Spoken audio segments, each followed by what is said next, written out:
have some. Thank you. Yeah, we experienced some technical difficulty. So welcome to our roundtable session in search of a lost space in post-colonial and transnational feminist discourse. Oh, thank you. And solidarity. I can try to take. Yeah, it might bother you to have to hold it. Thank you, Rita. So today on this roundtable session, we have four speakers in total. One of the speakers will be joining us via Zoom. So I will introduce our speakers in the sequence specified in our program. Oh, sorry, can I see the bio? Yeah.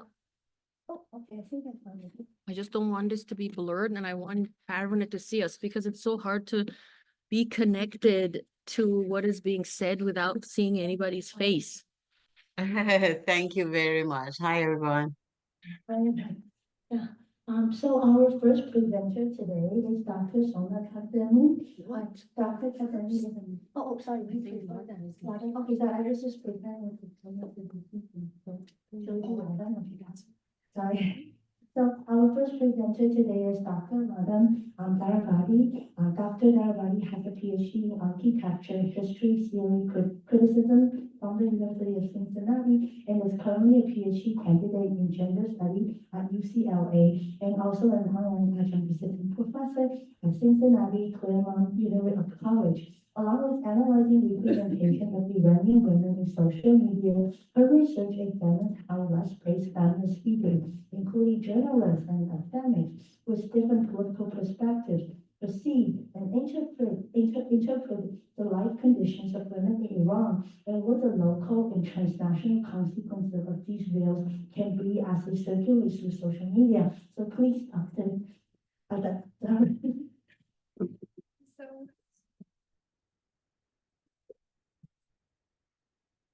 Thank you so much, everyone, for being here today.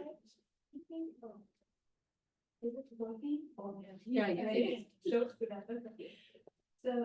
today I want to actually share my concern in post-colonial and transnational feminism with you, and it will be part of my dissertation and research in gender studies, as you see in the as well. So, if I want to just pick like a topic or something, it can be sidelining descent under Western post-colonial feminist scholarship. Post-colonial feminist studies include, a valuable and comprehensive scholarship about colonial construct of Islam and the consequences that have been used as a basis in transnational feminist pedagogy. Over the past 2 decades, West-based feminist academics have responded to the Orientalist construction of Islam and Muslimness by demonstrating how colonial understanding of Islam exacerbates the living situation of Muslim women, both as an immigrant in Western countries through legal and political projects and in the countries of their origin through wars and militarization.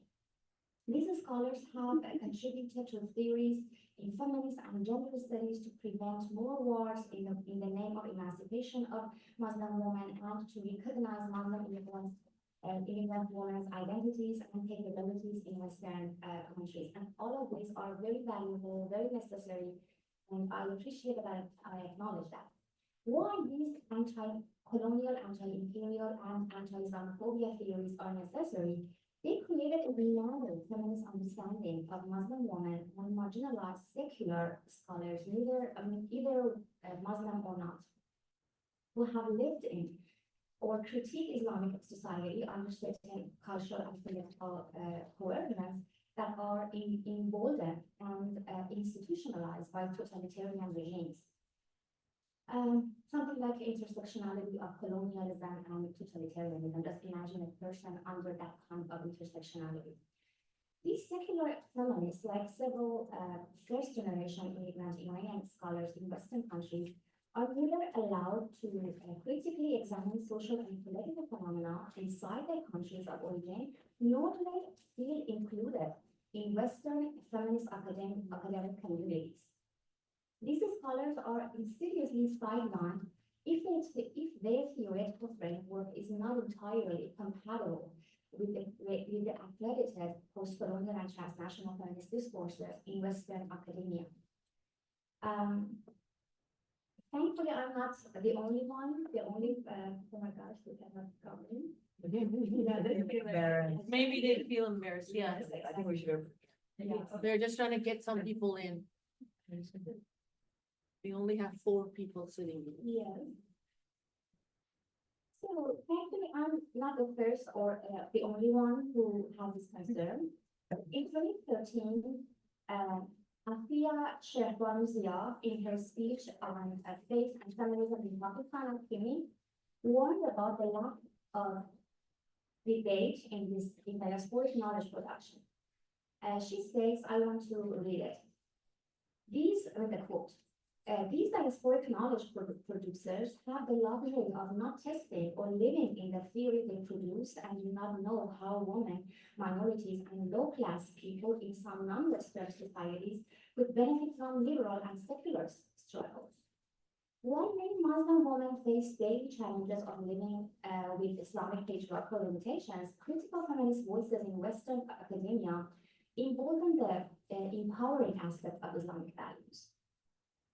This does not deny how colonial and imperialist forces have orientalized the East and Islamic world for their political and economic purposes. However, considering the roots of problems in Islamic society, or primarily and merely in colonial intervention and exercising liberal feminist views in the name of avoiding anti-Muslim racism, are, I think, as dangerous as colonial and imperialist discourse.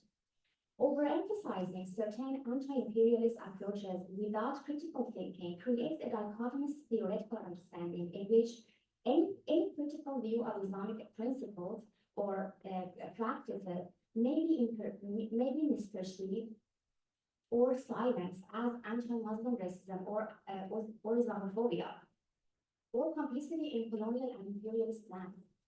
As a result, those feminist scholars and activists who are critical of all global and local systems of inequality and injustice, including certain Islamic patriarchal practices, are not fully recognized. These scholars are often left out and are likely misunderstood as complicit in the right-wing parties and imperialist agenda. Today, I want to address these concerns and on the imperative of rethinking feminist discourses beyond imperialist and imperialist dichotomy, or right conservative, left progressive dichotomies, which is part of my, as I said, dissertation research as well. And I'm afraid if this current post-colonial and transnational feminist scholarship silently creates and reinforces a dichotomous framework of progressive versus conservative that can hinder scholars from exploring nuances. It also inhibits the critical examination of what I call unconventional forms of imperialism, or what Dr. Sadi Abbas calls imperial opportunism, that's impeding the challenge of leftist imperial versus colonial, leftist imperial and colonial policies that equally hurt Muslims, especially women in the Middle East. For example, just as an example, after the US invasion in Afghanistan in 2001, numerous feminists in academia produced invaluable articles and books that condemn the colonial strategy of war and imperialist perspectives toward the Middle East, portraying Muslim women as victims and disempowered, waiting for the West to save them. These works also examine behind the scene economic reasons and reasons of this militarization, and became seminal references in post-colonial and transnational feminist studies and pedagogies. However, following the US withdrawal from Afghanistan in 2020 and the return of the Taliban, few feminist academic works, if at all, emerged to gain significant theoretical attention within Western academia. To genuinely consider the lives of Muslims as valuable as those of non-Muslims and white communities, it becomes imperative to examine various manifestations of colonialism and imperialism. Both military intervention in Afghanistan and the abrupt exit of US forces from the region are expression of imperialism.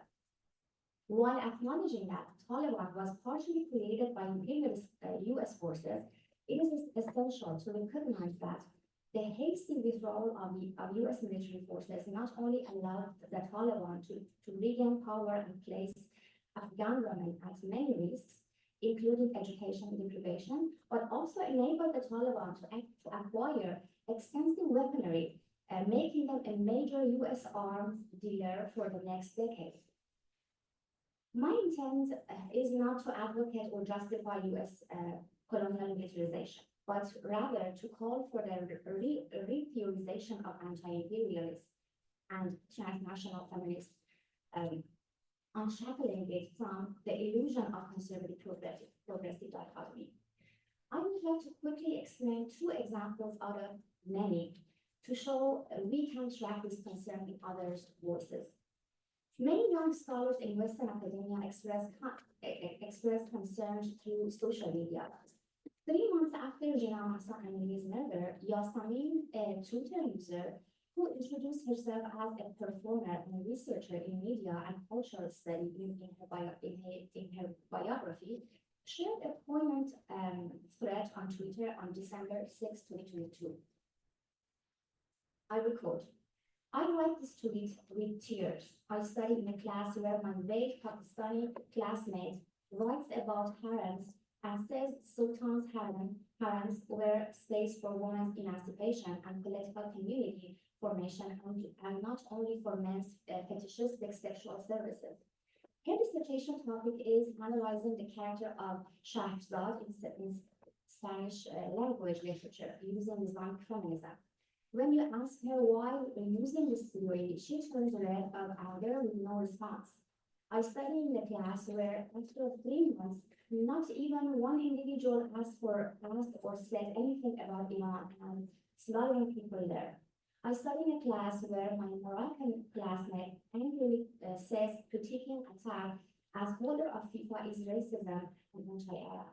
And my white professor confirms only these two. We do not really have any definition or name. It is in this game." End quote.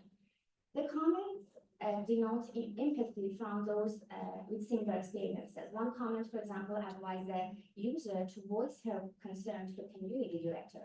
Yasamin responded, quote, to which community? When they are all think the same. The professor is the director, end quote. Another comment deemed Islamophobia categorically wrong. Another commenter guessed that Yasamin must be an American academia. Numerous comments align with Yasamin's sentiment. 19 users quoted Yasamin's tweet expressing agreement or rephrasing the core messages. Another example I want to address here is Bahare Hidayat. Bahare Hidayat, Iranian political activist and prisoner, incarcerated since October 2022, following the revolutionary uprising after the murder of Gina Mahsa Amini, wrote a letter from inside the Evin prison and reminds us of how Western academic anti-imperialist discourses can negatively affect movements of those like Iranian women who are fighting against forced hijab, among many other forms of oppression. She questions considering a day as the International Day of Hijab to celebrate invisibility of a woman without critical thinking about the repercussions of this invisibility on women's everyday lives. As we all know, the visibility or invisibility of a woman via hijab is debatable and highly dependent on the context from a post-colonial perspective that we are all trained in Western academic conditions. I believe, yeah.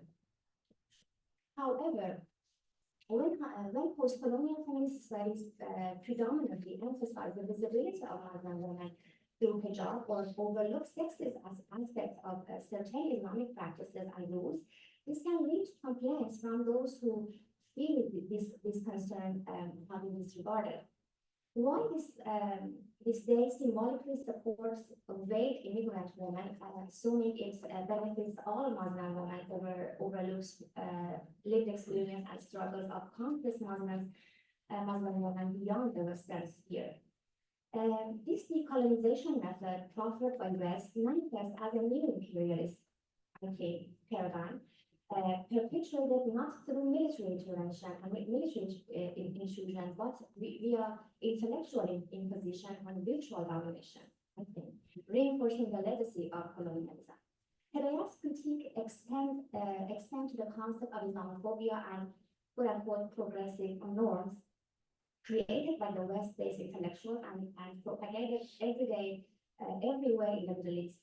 She reclaims the right to the apprehension regarding Islamic regulations based on her experiences of operation under the Islamic Republic's laws, thereby challenging the universality of progressive narratives. Hidayat says, quote, as a Middle Eastern woman, have no right to cry out against subservient fate that I've been subjected to due to compulsory hijab, because according to the progressive rules that have been issued by the exported from the intellectual circles of the West, this act of lamenting under the pressure of the historical oppression that hijab has been forced upon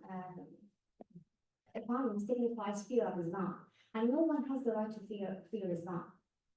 And it's really continues, but it's really valuable, and I really recommend go and see the entire letter. During 2022 revolutionary movement, numerous Iranian women burned their headscarves as a manifestation of their abhorrence of patriarchal impositions under the Islamic Republic's law, like compulsory hijab. Millions of videos on Instagram and Twitter were shared by Iranians in the diaspora to explain why such public dissent of Iranian women is not indicative of Islamophobia. As women in Iran grappled with Islamic Republic's patriarchal system, they have to simultaneously prove that their protests align with the Western progressive values. This imperative to assert compatibility underscores the hegemony of Western norms and subordination of non-Western ethics, no matter under modernism or colonialism or anti-imperialism or post-colonialism. So I know I don't have more time to discuss the other things, but I think so far I could really explain about what my concern is.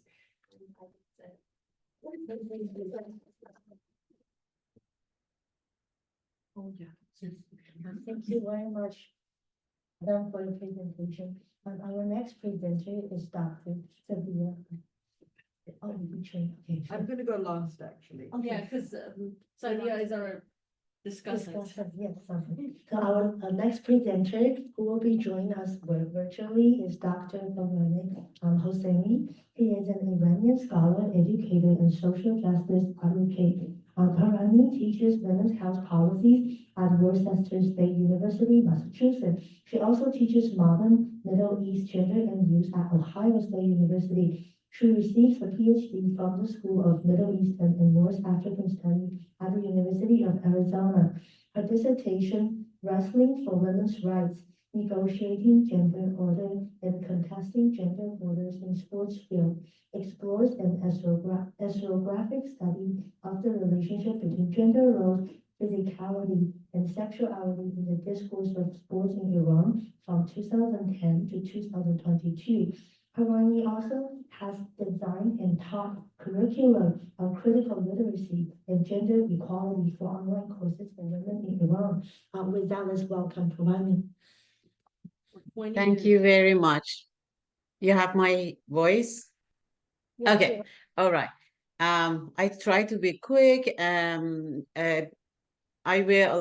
talk will have two parts. One part is kind of like putting women's rights into the context, and then a little bit about women's sport and the term I introduced in my dissertation, which is vitrine policy.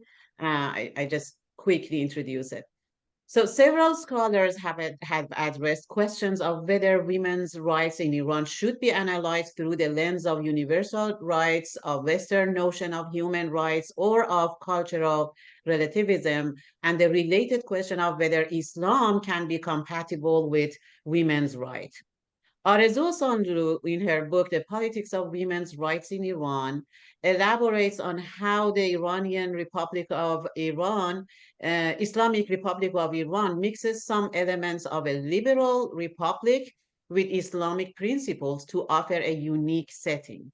She emphasizes the importance of understanding the specific historical and situational context in which Iranian women's rights talk emerges. Osanlu's approach is in accord with the concept of cultural relativism. She defends relativism by rejecting the idea of seeing relativism as a concept that implies limiting judgment. She argues that in the anthropological context, relativism highlights the role of historical, political, and local factors in order to understand distant practices. Osandru emphasizes the specific setting in which Iranian women live, and she locates and records various quote-unquote sites, such as the court and Quranic meetings where Iranian women talked about their rights and put their notion of rights in various contexts. She examines how these sites are effects of bringing together of seemingly liberal values with Islamic values. I skip some of the explanation about Osanlus because I want to make sure that I have different points of views of different scholars. Quickly, I refer to Osanlus to the argument that Osanlus approach does not prove that political Islam, as the setting that Iranian women are living in, can eventually be in accord with universal basic women's rights. Shirin Ebadi, a prominent Iranian activist and lawyer and the Nobel Prize winner, in her book, Iran Awakening, writes about the question of compatibility of Islam and human rights. She asserts that they can be theoretically compatible. She explains that the tradition of intellectual interpretation and innovation known as ijtihad in Shi'i Islam is central to Islamic law. She brings the example of Ayatollah Khomeini's support of broadcasting music in state media, despite the severe attitude of the senior clergy towards song. However, Ebadi expresses her doubt about how much human rights advocates can trust and wait for the progressive act of ijtihad. Okay. Progressive, I get a note from Zoom, should I care? Oh, what does it say? It says, it sounds like you might have switched. Okay, I cancel it. Okay, so she suggests on the one hand, ijtihad imposes flexibility on Islamic law and creates an exciting space for adapting Islamic values and traditions to our lives in the modern world. But this flexibility is also precisely what makes ijtihad and Islamic jurisprudence altogether a tricky foundation on which to base inalienable universal rights. She adds that although ijtihad can free us by removing the burden of definitions, code, it also means clerics can take the Universal Declaration of Human Rights home and argue about it richly for centuries, unquote. So like many other women activists, Ebadi had a lot of hope for positive changes regarding human rights in Iran in reformist President Khatami's time. However, she did not find the experience satisfying enough. The emphasis that some scholars put on understanding the context of Iranian women's rights and on critiquing universal women's rights indirectly encourages Islamic feminism as the only viable framework for women's rights activists in Islamic societies like Iran. However, some scholars, even among the proponents of Islamic feminists, feel that too much emphasis on this approach is problematic as well. Nayere Tohidi, 2003, expresses her worry by pointing out that the recent overemphasis and fascination that some Western feminists and journalists show towards Islamic feminism may result in two unwanted negative repercussions, one of political nature and the other theoretical or conceptual. She explains that politically, this may alarm the anti-feminist Islamic patriarchy, causing further pressure against Muslim feminist reformer. This in turn may lead to greater hesitation among quote Muslim women activists to associate themselves with feminist discourse in general and secular feminists in particular.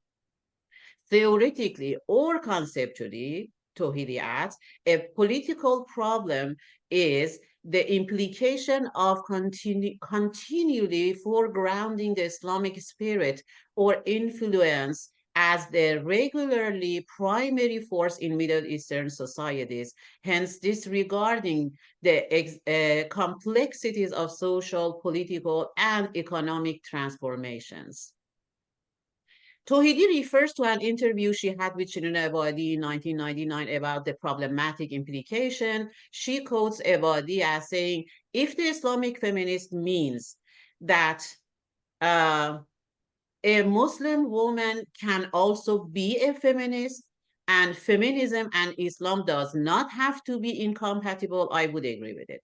But if it means the feminist in Muslim societies is somehow peculiar and totally different from feminism in other societies, so that it has to be always Islamic, I do not agree with it, with such a concept. So again, I skip some of the literature so that I can get into my term vitrine policies. Um, the politics of women's sport, because my dissertation was about women on women's sport, and I did some kinds of observations, and for field works for 10 years, I zoom on women's sport and try to put this women's sport into the context that I provided. The politics of women's sport in the Islamic Republic of Iran has contradictory aspects. On the one hand, this contradiction might be a sign of the combination of modern and counter-modern policy of Islamic Republic of Iran, since some scholars such as Janet Afari argue that the current regime in Iran is not all counter-modern, but hybrid. The contradiction is because Islamic Republic of Iran encourages women athletes to be bold and to go to the international competitions and wants to look like it empowers women, and women are very much empowered women, and they are encouraged in sports specifically. Another way to regard the contradictions in state politics of women issues can be related to the concept of cultural relativism. Kamran Talatov introduces modernoid term and argues that this contradictory condition might be the result or contribution of Iranians' history of a modernoid situation. Modern society, Kamran Talatov elaborates, imitates some aspects of the approach of modern world toward issues related to gender, sex, and sexuality in a superficial and contradictory way, rather than embracing the rationalization, regularization, and validation of issues. Modernoid elite society of Iran during the heights of modernization in decades before the 1979 revolution, Taratov adds, found it easier to imitate or adopt Western commercial, medical industries and administrative models than to embrace the rationalization, regularization, and validation of issues related to gender, sex, and sexuality. This superficial understanding of the politics of gender, sex, and sexuality led to a socio-political backlash, which fed the revolution culture of 1970s decade, in which the complete, it is in quote, the complete control of women by men, relativism and, relatives and statesmen become the aim of state ideology, unquote. Taratov points out that the modern situation led to a revolution that, with a political archaic discourse, suppresses women socially, culturally, and legally. My argument is that although this explanation is helpful in understanding the contradictory situation of women in Iran, the politics of women's, here specifically women's sports in Iran, requires a more specific and direct analytical explanation. For this reason, I introduce what I call vitrine policy as the ideological and propaganda approach that Islamic Republic of Iran developed.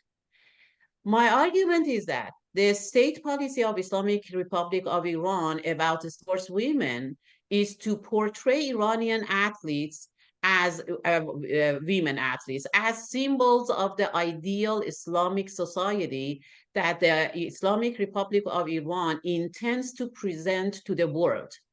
The vitrine, meaning showcase or store window, of the politics of women's sports of Iran presents the ideal woman as well as the ideal society of the Islamic Republic of Iran in public and the world as strong, active, and modern, while hijab is one essential part. This message is reflected in a very famous motto that printed on sports stadiums and Iran: hijab is not limitation, but protection. The IRI, as a country that was established after the Islamic Revolution, uses this vitrine showcase policy to define its identity.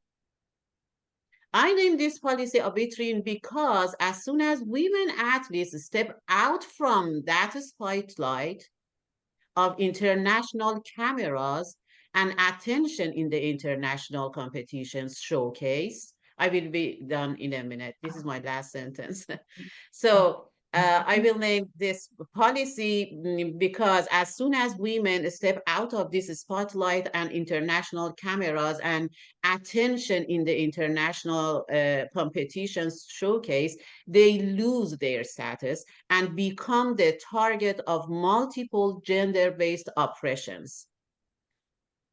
These include close scrutinization, accusation, and discrimination based on their sexuality and gender, their body's appearance and behavior, and their gender identity and their gender roles become under suppression.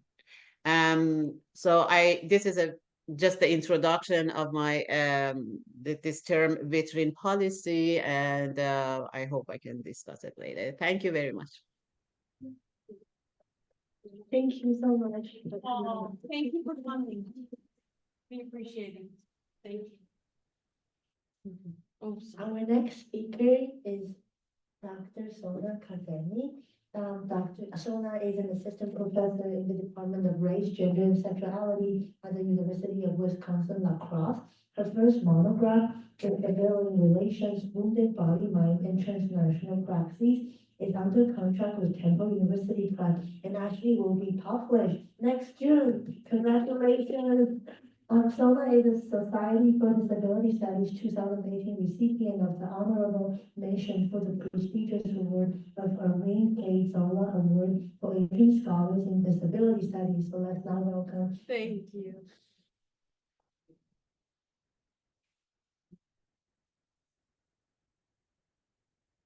All right, thank you so much for those of you who have stayed so far with us. I want to say that, I usually, when I want to talk about this topic, I start, with a quote from Bell Hooks. Simply because I never had anybody else, so close to my own community and struggles to say anything about this. But now, I have found Dr. Saria Abbas, to quote, and I cannot begin to tell you how emancipated, I feel to be able to read something from, someone who has a similar lived experience. So I'm just gonna quote Dr. Abbas, who is here, and I'm so honored to have her as the discussant of this panel. White men may be trying to save brown women from brown men, but brown men may indeed oppress brown women. And brown women, elite and otherwise, may also collude in sustaining structures of misogyny. One may try other variants, Muslim and non-Muslim, in this sentence. All these lines suggest another way to approach the question of coercion is to strain, and always to register the costs of that straining in a colonized world against coercion within the structure colonized, without exempting colonial culture or imperial institutions.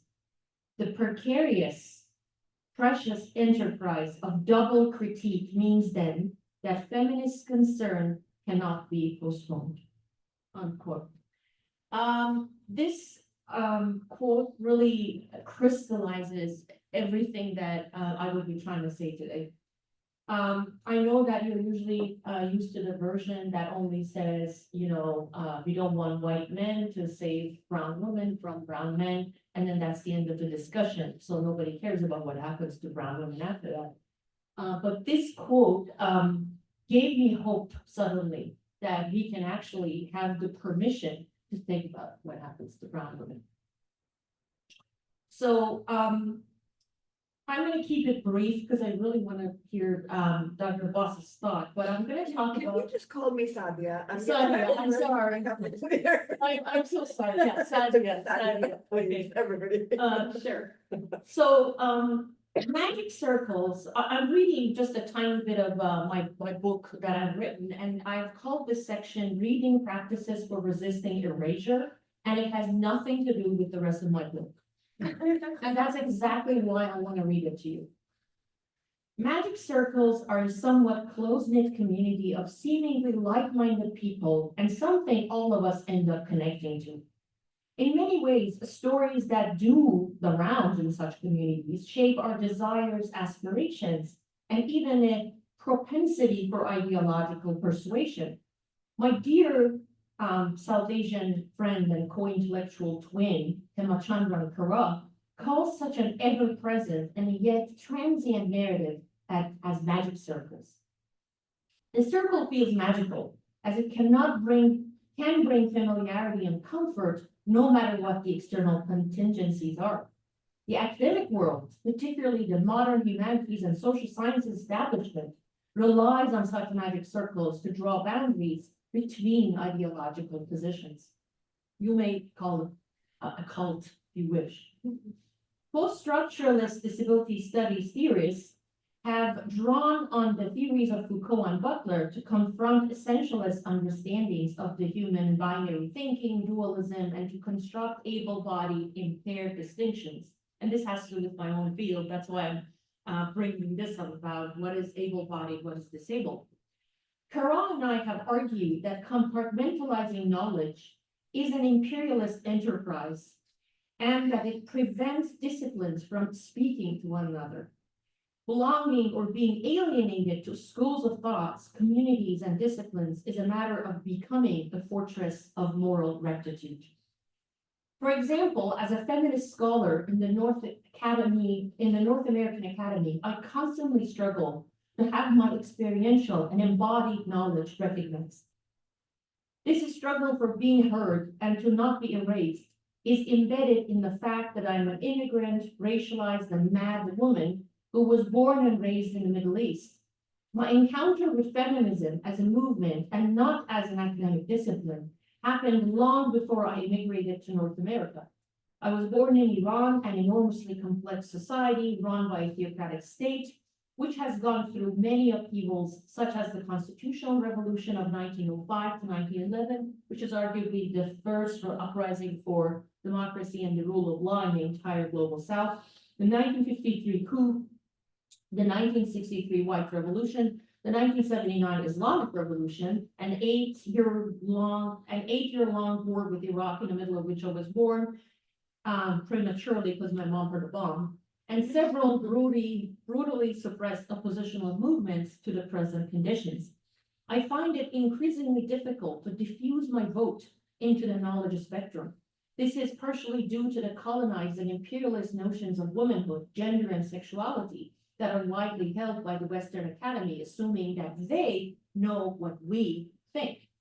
This is what Al-Atash 2003 calls academic new imperialism or academic new colonialism, and what has dire consequences for non-Western social movements. For immigrants and exiles in the West who know their homeland better than the residents of their host land, this poses a challenge. For instance, since the start of the protests against the mandatory hijab in 2017 in Iran, this protest started right after the revolution, but I'm particularly referring to this period of 2017.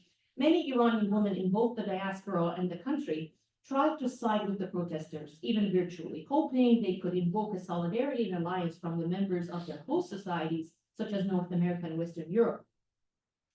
To my surprise, a minuscule number who support Iranian women's feminist struggle against the mandatory hijab sided with us, especially before Mahsa Jina Amini's protest in 2002. In 2009, I wrote a letter to this conference, National Women's Studies Association in the US, demanding a solidarity statement for the Iranian women receiving decade-long prison sentences for bad veiling and unveiling in public. NWSA promised a response to my letter, but they never followed through. Can we say that Academy's strategic silence was partially responsible for Mahsa's death? Why do progressive people, in this case feminists, hesitate to express solidarity for women living under gender and sexual apartheid regimes? I have two hypotheses as to why women, especially Western leftist women, to which I belong and cling to, have mostly remained silent. One reason could be the spread of Muslim phobia in the West. I deliberately refrain from using the word Islamophobia because Islam is not a race or ethnicity, but a set of ideas. Fearing people is problematic, but critiquing ideas is necessary for progressive human societies. Ideas should be ripped apart, and that's what I teach my students every day. I use the word Muslim phobia to problematize hating and discriminating these people, and to simultaneously protect the right to freedom of expression and critiquing. Furthermore, in the current political landscape, many think it's politically incorrect to defend defend women's rights to resist Sharia law in a Muslim majority country under theocracy. But the question is, does the phrase Muslim majority mean that majority of people actually practice Islam, or in those contexts, such as in Iran? Even if that's the case, and some people practice their religion, does this mean that the state can persecute women who do not want to observe this misogynist law? One can say perhaps secular and non-Muslim Middle Eastern women or secular Muslim Middle Eastern women cannot even exist in the both liberal leftist Western imagination, read the colonized notion of woman. Why can't leftist or secular women not exist in the Western imagination of Middle Eastern women? Why are Kurdish guerrilla fighters in military uniform holding AK-47 who fought and defeated ISIS in Kobani never portrayed as Middle Eastern women? And why are women in hijab portrayed as so? Some on the left, with their anti-US imperialist politics, naively assume that the enemy of their enemy is their friend, meaning anyone in any community who opposes the same enemy is their ally. Therefore, since the Islamists, especially Shia governments like Iran, appear to be anti-imperialist, read anti-US hegemony, but also pro-Islamic hegemony, then they must be aligned with their political agenda. In this process, they assume closeness with sometimes the most reactionary and fundamentalist forces, overlooking the pain and suffering they have caused in their own communities, wherever they have gained footing. This makes it almost impossible for exiled women like me to individually flourish. We can neither garnish solidarity for women's movement in our native land, nor get legitimacy on the land of exile, where we never find an ecosystem to talk about new forms of imperialisms as a power relation that is not merely American-centric. That imperialism is not as specific to one nation in a timeless and fixed status, but a context-specific social relation. Women's recent uprising in Iran came as a surprise to many in the world. A good many academics from the West expressed their surprise on social media on seeing Muslim majority women from Muslim majority countries burning hijab. Unlike other groups who are rarely identified by their religion and believed by the majority in their specific context, Muslim women are categorized by their religion. In the Western world, we do not call Western women Christian women, although the religion that the majority of the West believe in is Christianity. Why is it that non-Western women's identities are interpreted as fixed and rigid and frozen in time and space, unlike Westerners whose identities are understood as fluid, temporal, dynamic, and ever-changing? And I use reluctantly the term Muslim woman, Islamic society, Islamic country, Muslim woman, women. It could be inappropriate to characterize individual societies, cultures, or countries by their religion, or rather the dominant religious practice. And there has been objections to these words. Zubaida and Mujah have talked about it. Okay, I'm going to try to be brief. I know that I only have 3 minutes, so I'm going to ask this. Can we move outside? Oh, and equally speaking, our problems get framed as Islamic problem, like, or cultural problem. Like, for example, gender wage gap in the West is never called American problem or Western problem. We call it gender inequality problem. That's what it is. But when it comes to our society, everything becomes a cultural problem, Islamic problem, and then that kind of somehow erects a fort around the problem and conceals coercion, faked consent, and basically destroys any possibility of solidarity coming from other women from other parts of the world because they're basically afraid to touch it. So my question is, can we move outside pity and fear tropes, which are usually the spinning wheels of the liberal ideology encountering the Orient? According to the right-leaning conservatives, Middle Eastern women are inherently oppressed and content with their oppression, as patriarchy and misogyny are integral to their culture. On the other hand, apologists explain that those whom the Western media calls terrorists are simply those who oppose Western racism. The left explains that the regimes which denounce the US are the regimes that stand against imperialism. Therefore, women like me, who are secular and Muslim, do not exist, and indeed cannot exist in the conceptual universe of the Western left. And therefore, it's impossible for the Western left to grasp the contradictions that women like me face. The anti-imperialist wars and patriarchal nationalisms that characterize my reality as a victim of both kinds of state terror are invisible. The actions that I take to confront my reality are inscrutable.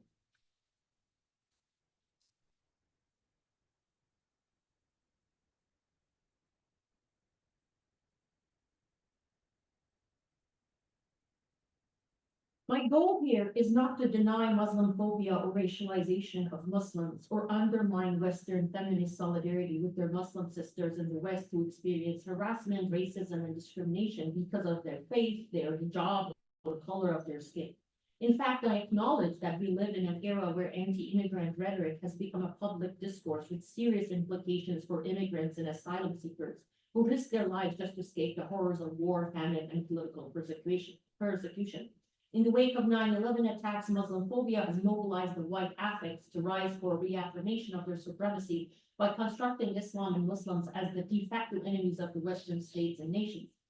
On the other hand, though, we rarely question Islamic ideology, Islamic countries, and the problems their citizens face under Sharia, in which there is no Muslim phobia. Instead, there is the Islamic state terror, discriminatory Islamic laws, punitive measures, hudud, such as corporeal punishment, stoning of women accused of adultery, gendered violence, which often goes unpunished, discrimination against the followers of other religions, and so on.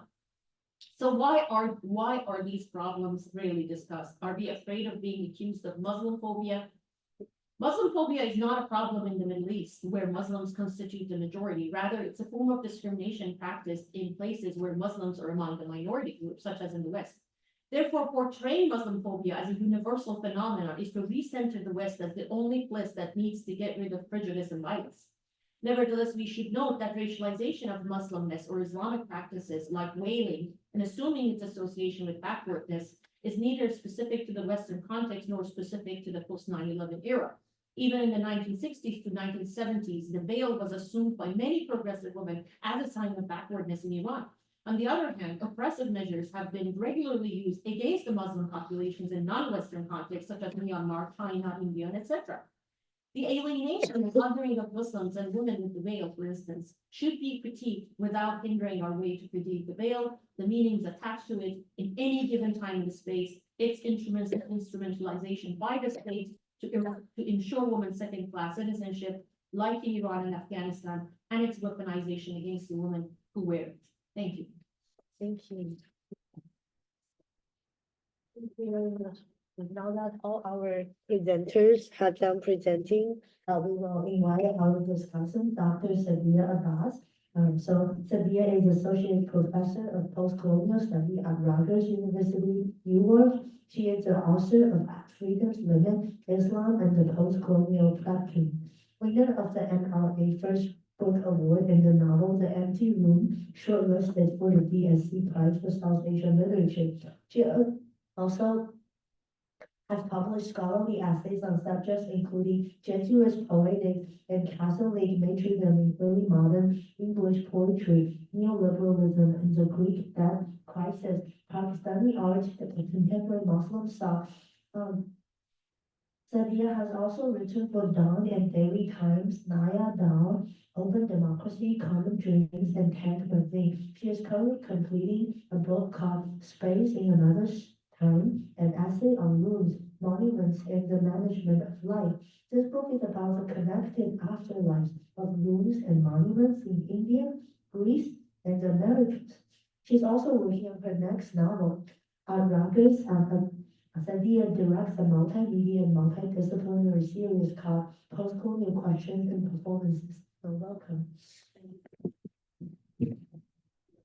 Thank you very much. I'm a terrible person, so I sent Lynn that an outdated bio, and from the shuttle on the way here, because I'm a terrible person. But the book is actually called Revenant Ruin now, and it's about the afterlife of ruins in India, the Americas, and Greece and Europe. And it's about the ethno-national terms and migration across the world. I just say that because I'm trying to finish it and I'm trying to get into it. Yeah, ladies, I don't know what to say because I feel like I've passed the baton to you. That Freedom's Limit was written 10 years ago exactly, or published 10 years ago, and I'm just like, you go. I mean, this is wonderful. You know but let me try, right? To think through what you're saying. I mean, what is interesting to me, I mean, I should just say that right at the beginning, and is that there have been so many social movements, right, coming out of the global South, coming out of the so-called Muslim world, and after the so-called Arab Spring as well, right, and they have been so radically misread so consistently in what we call the West, right, that it's kind of startling to me and astonishing. And what is also astonishing to me is, and I shouldn't be. I mean, I once said to my therapist, an absence of expectation does not preclude surprise, and you know that's gotten deeper over time. So part of what's really sort of interesting to me, and despite a lack of expectation, nonetheless astonishing, is how little we seem to have bunched on that. I mean, we all like so. One of the most extraordinary things about the Western economy, right, including those who are in it who are not presumptively entirely Western, whatever that means, is how unbudgeable they are in their conceptual stasis, right? And it's and that to me is interesting for reasons that, again, I think have to do with the genealogy of our concepts, right? And the deep epistemological formation which is heavily colonial. And we talk about colonialism all the time, and imperialism all the time. And at the same time, seem completely unable to think about what our compulsive genealogizing actually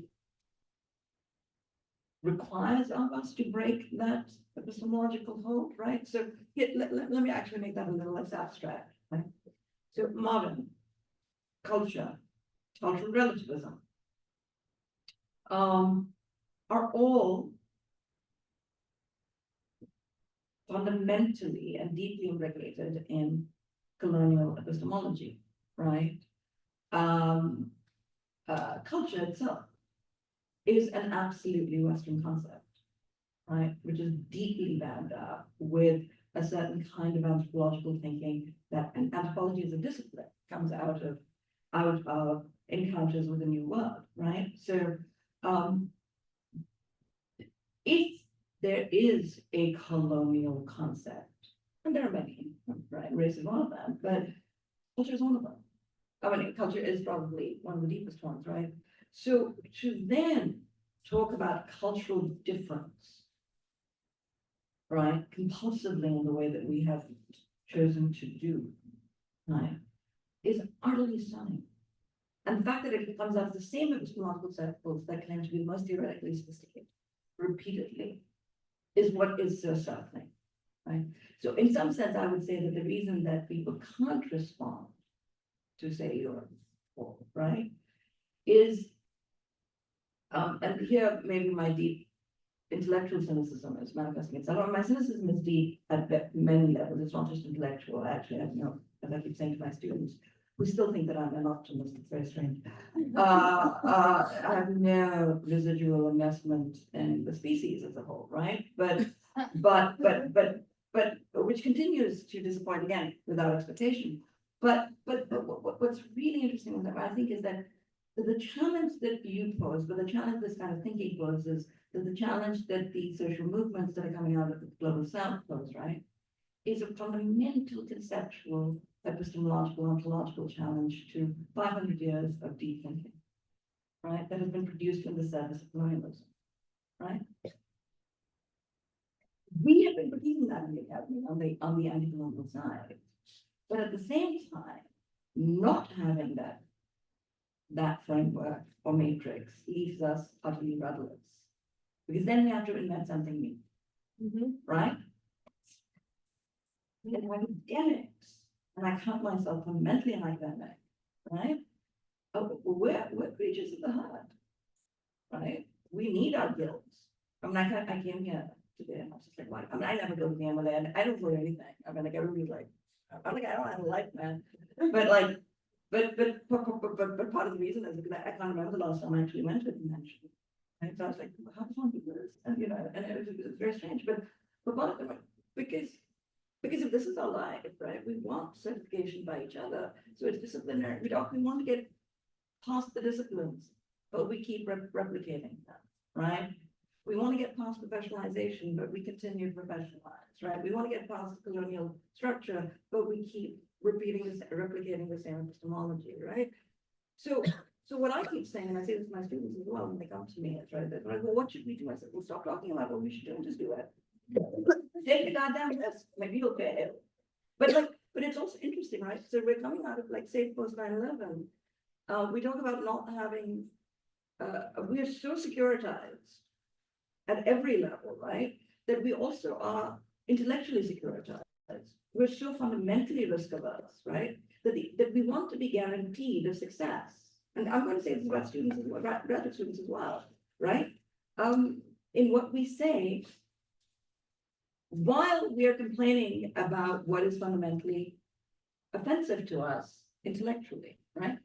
Just do it. You're doing the doing. You don't know. It may not work. You may not get tenure. It may not happen. And then quit the damn academy and do something more interesting. You'll get paid more. Seriously. I I wrote at Freedom's Limit, and I'm not saying this. I'm not saying be like me. Don't. Like, seriously, do not be like me. And that's not what I'm saying. But I'm saying I wrote at Freedom's Limit before I had tenure, and everybody told me not to write the book. And my only point was, I'll write it, They won't give me tenure, I'll quit and I'll do something else. But I cannot write the book they want me to write, not for no other reason, frankly, I didn't know how to do it. So I kept trying and I was so bored that I would just stop, right? So what I'm actually talking about, right, to come back to this question of culture, modernity, right, liberalism, Islam, right? We know at this point, even the very people that you might disagree with, right, but we have disagreed, I've disagreed with Islam, somebody like Salman Mahmood, they're all saying that the contemporary notion of Islam is fundamentally modern. We know this. Islam changes in its encounter with colonialism. We know this. There's ample work on this, right? We talk about ijtihad, but we also talk about Sharia, but we also know that Sharia changes. Our notion of Sharia changes. Sharia, what we consider Sharia now, is a fundamentally modern concept, right? It gets arrested in colonial encounter. Basically, the Europeans do to Sharia what they did to Christianity, right? Think about the Nicene Creed in the 4th century. Up till then, you don't have a concept of the Trinity is not stabilized, it gets stabilized, right? So Sharia becomes this kind of frozen thing as opposed to a fluid series of basically legal judgments that should continue to change, right? The state, another concept, right, is also now, I mean, whether we like it or not, the state is a fundamentally, the modern state, tautologically speaking, is modern. It's a liberal state, right? You might have illiberal versions, but it's still a state that comes out of the Westphalian model, right? We don't have imperial states. We have imperialism, we have colonialism, we have the afterlife of colonialism, we have aspirational structures, but the state formation, which we have inadequately theorized, whether it's in Iran, whether it's in the United States, whether it's the United Kingdom, whether it's France, right? It's a modern formation, right? That state, as we have just so amply witnessed in the last 2 weeks, can be captured by any ideological force. The assumption is not just that we are culturally frozen, as if we quote unquote are Muslims. The assumption is that we are incapable of ideological differentiation. That's the actual. But we don't have ideology, we have culture, whatever the hell culture is, right? And culture is stuck in whatever moment they think culture is stuck in, right? I actually don't call myself anymore a secular feminist or a secular Muslim. I don't actually just call myself anything, right? Because I was like, I don't know what it means, right? I'm a Muslim, yeah, okay, fine. Figure that one out. I'm not a Muslim. I mean, I don't know what it means. I'm like, my only position is like, who's asking and why are you asking? Like, that's my only point, right? I mean, I walk into a mosque, it depends on my mood. If I feel like it makes me very happy and cover my head, right? Sometimes I don't, right? It depends on how irritated I am with the person next to me. I mean, literally, I swear to you, like in Karachi, the azan comes on. If the man next to me says, "Bibi, cover your head," I'm like, "Fuck you," right? If he doesn't say it to me and I feel like it, I'll do it, right? That's a daily negotiation, right? I mean, it's like as simple as that. I mean, if I feel like wearing a sleeveless shirt, I'll wear a sleeveless shirt. If I don't, I mean, what I'm trying to say is, right? But at the same time, sometimes I like covering my head because it's kind of fun. Because I like because I have a crooked face and it looks more symmetrical. I mean, seriously, and that I'm not joking. Do you know what I mean? It sounds trivializing, but what I'm actually trying to say is, right, that what we're trying to do is we're trying to force a kind of conceptual framework upon daily lives that are fluid and decisions that were always fluid for us, for our grandmothers, for our mothers. And when those decisions were made, often when ideological contestation happened, they joined Marxist groups, they joined non-Marxist groups, they fought it out, and they lived next to each other, right? Something happened in the last 40 years, right? And that had as much to do with the Iranian Revolution, so-called, whenever it was, 1999, and the fact that the Saudis decided that they were in competition with the Iranians, right? And that all of the Muslim world, Muslim and world, right, fell prey to that contestation. In fact, I remember teaching at some point 15 years ago a course in which I taught a Saudi minister saying that if the Iranian Revolution hadn't happened, women in Saudi Arabia would probably have gotten the right to teach, to drive earlier. Because after a certain point, it became like, who gets to like represent the better Islam, right? And we got right down the middle. the problem, and here I'm going to digress in a very fun, weird way, and I'm going to shut up, is this, right? So now, is that, like, two things, right? We're living in a modern context in which the entire world is framed and visible to everyone all the time, right? There's a kind of hyper-visibility to discourse, right? And to what we do. And a very simple thing, and there's mass mobility and massive visibility at the same time, and mass mobility of discourse as well, right? In that mass mobility of discourse from here, this is something I wrote in my dissertation, that I never published a word from, like, I don't know how many, 25 years ago, 20 years ago, I can't even remember. What happens here influences how we think about ourselves there, right? This is we're exporting this, and this is actually the worst gift curse, right, of the American Academy, right? And the American Academy, like America, is fundamentally narcissistic. That's actually like to say that, right?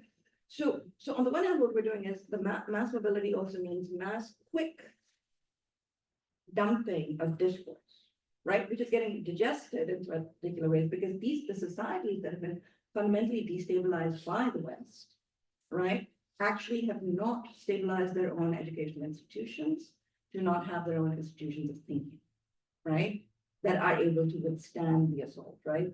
So what we desperately need, and I'm actually trying to build an institution right now that is kind of somewhere in the global south, is something that can actually withstand it and produce thinking from there that is not absolutely subject to this, right? That's one issue of and this I think is the problem of mobility, one kind of problem of mobility, right? The other problem is, again, in this hyper-visible moment, in this kind of moment where everything is utterly surveilled and the globe is shrunk, right? In some ways, is the problem of exile. And what do I mean by that?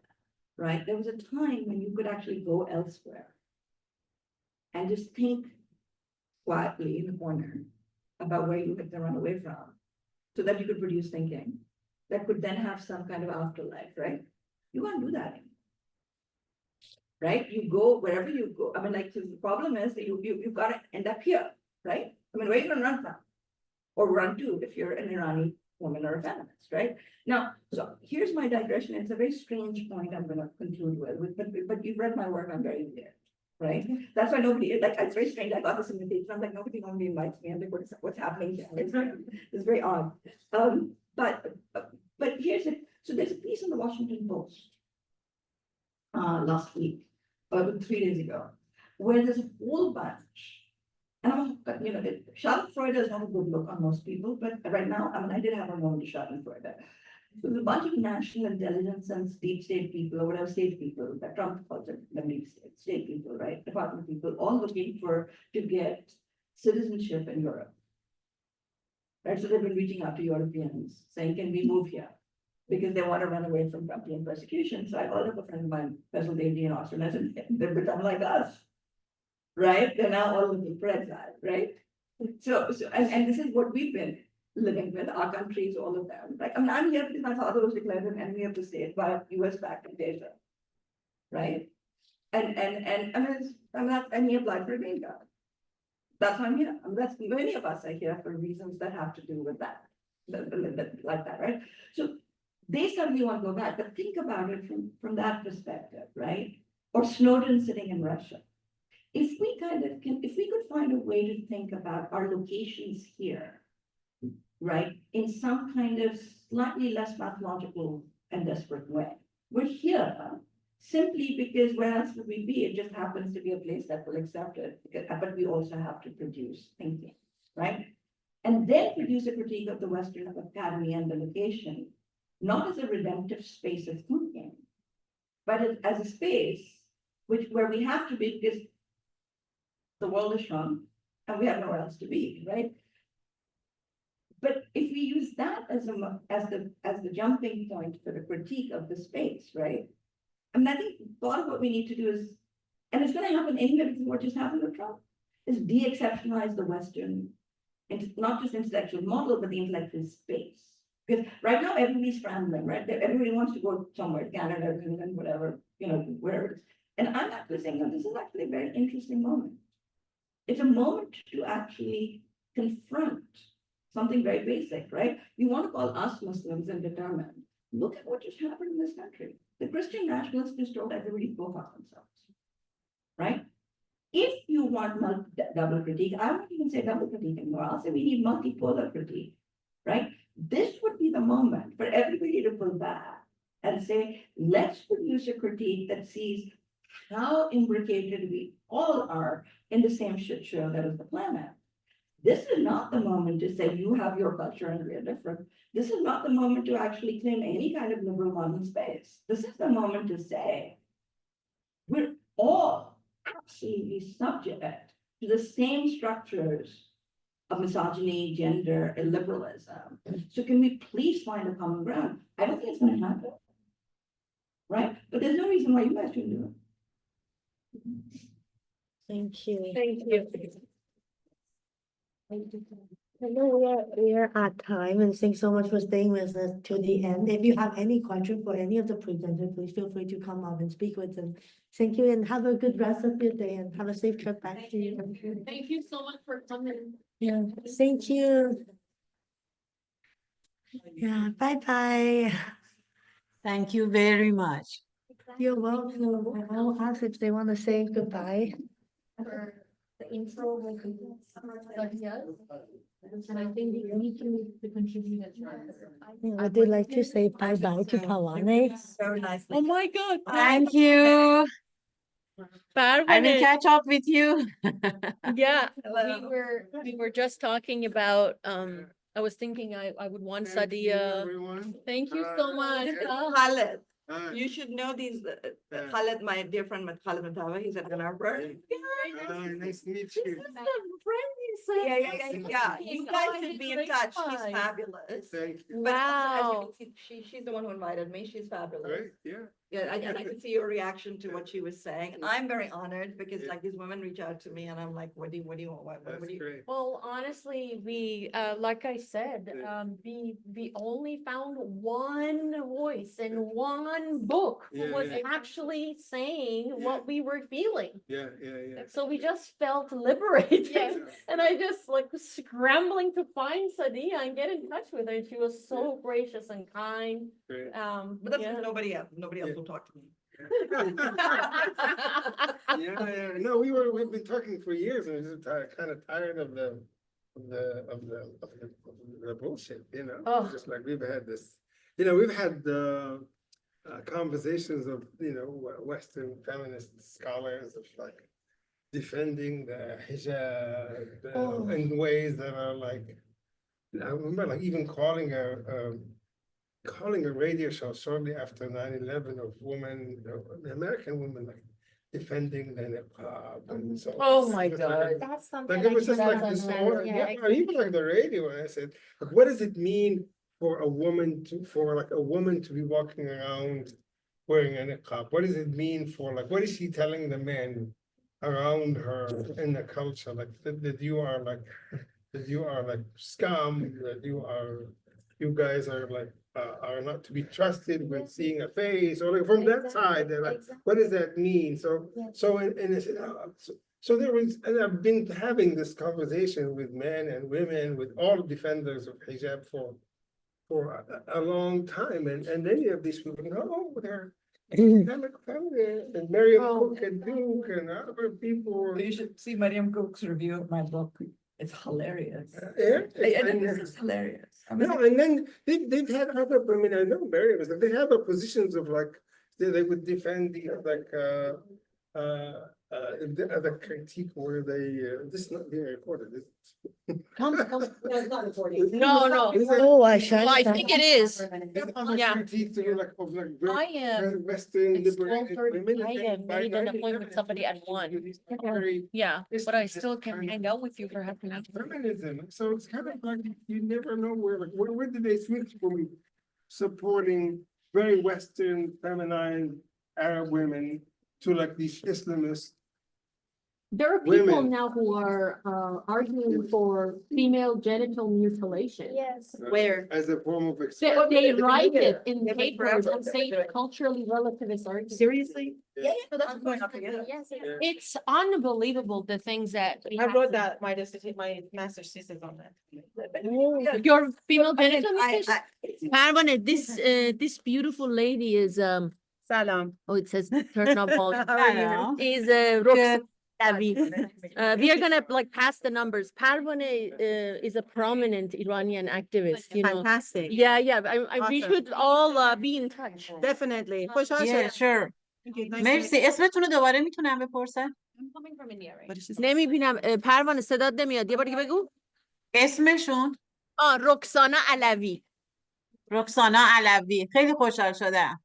خیلی ممنون. پروانه چقدر قشنگ حسینی. بود. 4 تا از 4 پرزنترها ایرانی بودن. خیلی لذت بردم. قربونت برم. آره ما اصلا برای همین اینو That is the reckoning, right? Yes. انشالله دفعه دیگه این پرسن ببینمتون. Yeah. امیدوارم بله مرسی خیلی ممنون. قربونت برم. خداحافظ فعلا. قربونت، خداحافظ. فدات شم. بای. مرسی.